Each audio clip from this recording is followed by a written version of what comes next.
दोस्तों, इंसान जिंदगी में कई तरह के नशे करता है।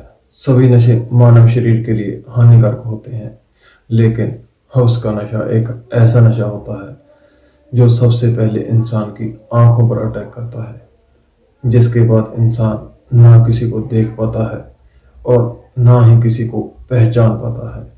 उसे पूरी दुनिया में सिर्फ और सिर्फ वही शख्स नजर आता है जो उसकी हव्स मिटाता है। नमस्कार, आदाब, सत श्री अकाल। मैं जगदीप सिंह। आज की जो सच्ची घटना मैं आपको सुनाने जा रहा हूँ, इस कहानी को सुनने के बाद आप समझ पाएंगे कि सिर्फ और सिर्फ कुछ पलों की खुशी के लिए एक पुलिस वाली ने कैसे अपनी जिंदगी गवा दी, साथ ही अपने दो मासूम बच्चों की जिंदगी बर्बाद कर दी। आखिरकार कोई माँ अपने कुछ पलों की खुशी के लिए अपनी औलाद को इतनी दर्दनाक सजा कैसे दे सकती है। दोस्तों, बिहार पुलिस में तैनात ममता कुमारी का पति संदीप कुमार भी बिहार पुलिस में ही तैनात था। मियाँ बीवी दोनों की सरकारी नौकरी थी। दोनों के दो बच्चे थे। छोटा परिवार, सुखी परिवार।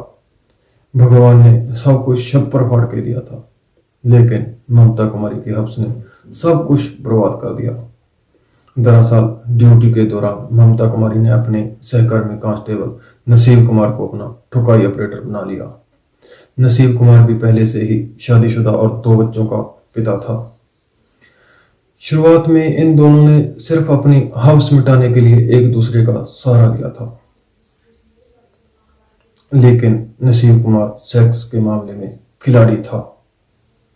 वो बिस्तर में ममता कुमारी को इतना जबरदस्त मजा देता था कि ममता कुमारी अपने पति संदीप कुमार को पूरी तरह से भूल गई।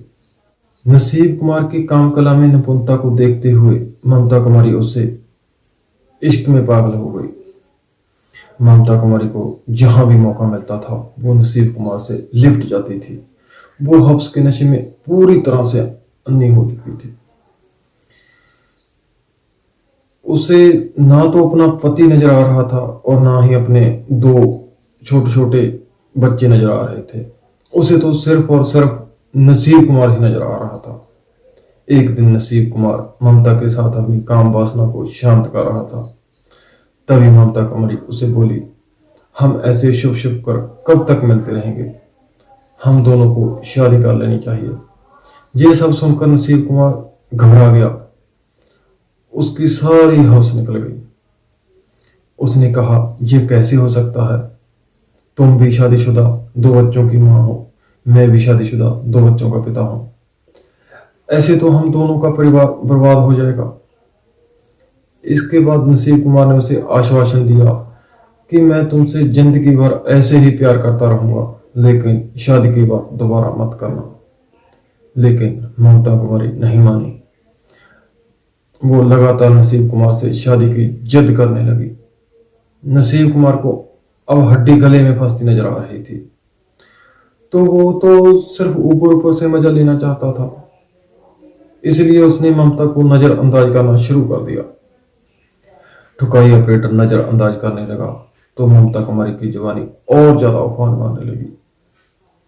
एक तो आज शादी के लिए मना कर रहा था, अब तो वो ठुकाई के लिए भी नखरे दिखा रहा था। इस बात से ममता कुमारी बहुत परेशान हो चुकी थी। ममता कुमारी ने 4 अगस्त 2022 को अपने प्रेमी नसीब कुमार को फोन किया और बोली, घर कोई नहीं है, तुरंत आ जाओ, मेरा बहुत मन कर रहा है। लेकिन नसीब कुमार नहीं गया। महिला हब्स के नशे में झुलस रही थी। 2-3 घंटे तक इंतजार किया। जब ठुकाई ऑपरेटर नहीं पहुंचा तो उसने जहरीला पदार्थ खा लिया। आनन फानन में उसे हॉस्पिटल ले जाया गया, लेकिन इलाज के दौरान उसकी मौत हो गई।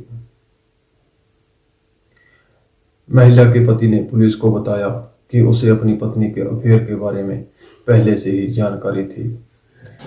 उसने अपनी पत्नी से कई बार अपने अफेयर को खत्म करने की गुहार भी लगाई थी।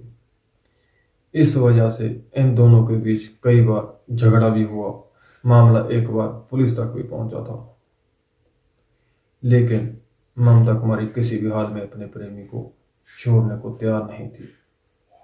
तो दोस्तों, चढ़ती जवानी और हव्स की इस कहानी को सुनकर आप समझ गए होंगे कि किस तरह से ममता कुमारी ने ज्यादा मजा लेने के चक्कर में अपनी जिंदगी गवा दी। उसने अपनी जान देने से पहले एक बार ये नहीं सोचा कि उसके मरने के बाद उसके दो छोटे बच्चे अनाथ हो जाएंगे, उनके सर से माँ का साया उठ जाएगा। जब ऑपरेटर ने मशीन चलाने से मना कर दिया था, तो उसके पास तो पहले से ही लाइसेंस होल्डर ऑपरेटर मौजूद था, जिसके सहयोग से वो दो प्रोडक्ट तैयार भी कर चुकी थी। इसके बावजूद उसे जान देने की क्या जरूरत थी, ये बात मेरी समझ में तो नहीं आई। अगर आपकी समझ में आई है तो मुझे कमेंट करके जरूर बताइएगा।